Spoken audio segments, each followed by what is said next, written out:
സാറേ ഞാൻ റിൻസി. റെൻസി എന്താ റെൻസി? താമസിച്ചോ സാർ? താമസിച്ചില്ല. സാറല്ല, ഞാൻ താമസിച്ചു. എന്തിന്? സാറ് വരാൻ പറഞ്ഞിരുന്നു, 10,000 രൂപ എനിക്ക് തരാമെന്ന് പറഞ്ഞിരുന്നു. ഞാനോ? ഒന്ന് വിളിച്ചിട്ട് വരണമായിരുന്നു. ഞാൻ വിളിച്ചല്ലോ, സാർ ഫോൺ എടുക്കാത്തല്ലേ? നീ വാട്സാപ്പിൽ മെസ്സേജ് ഇടാൻ പോയിരുന്നു. സാറ് വാട്സാപ്പ് ബ്ലോക്ക് ചെയ്തേക്കില്ലേ സാറേ? നീ പറഞ്ഞൊക്കെ ശരിയാ, ഇപ്പം ഭയങ്കര ടൈറ്റാണ്. പറയാമെന്ന് പറഞ്ഞാലേ സാറേ.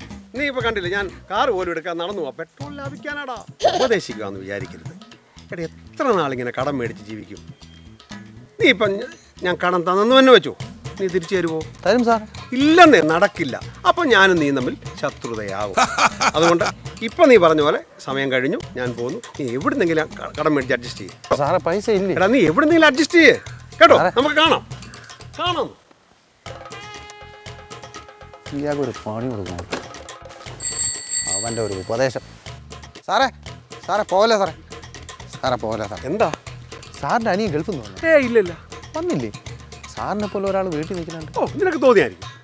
ഇല്ല സാറേ, സാറിൻ്റെ ഭാര്യ വളരെ സന്തോഷമായിട്ട് സ്നേഹമായിട്ട് പെരുമാറുന്നുണ്ട് പുള്ളിയായിട്ട്. അപ്പം ഞാൻ വിചാരിച്ച സാറിൻ്റെ അനിയനായിരിക്കും. ഇല്ല.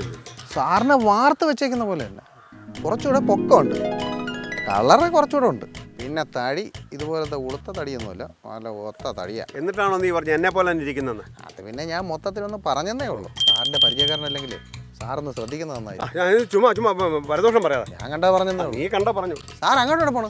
കടയിൽ പോണില്ലേ? വീട്ടിൽ പോകണം, ഒരു സാധനം വെച്ച് മറന്നുപോയി. കലികാലമാണേ, സൂക്ഷിച്ചാൽ സാറിന് എന്നാ നല്ലത്. ഞാൻ കണ്ടത് പറഞ്ഞതേ ഉള്ളൂ. ഒത്തെന്നാ തോന്നണേ.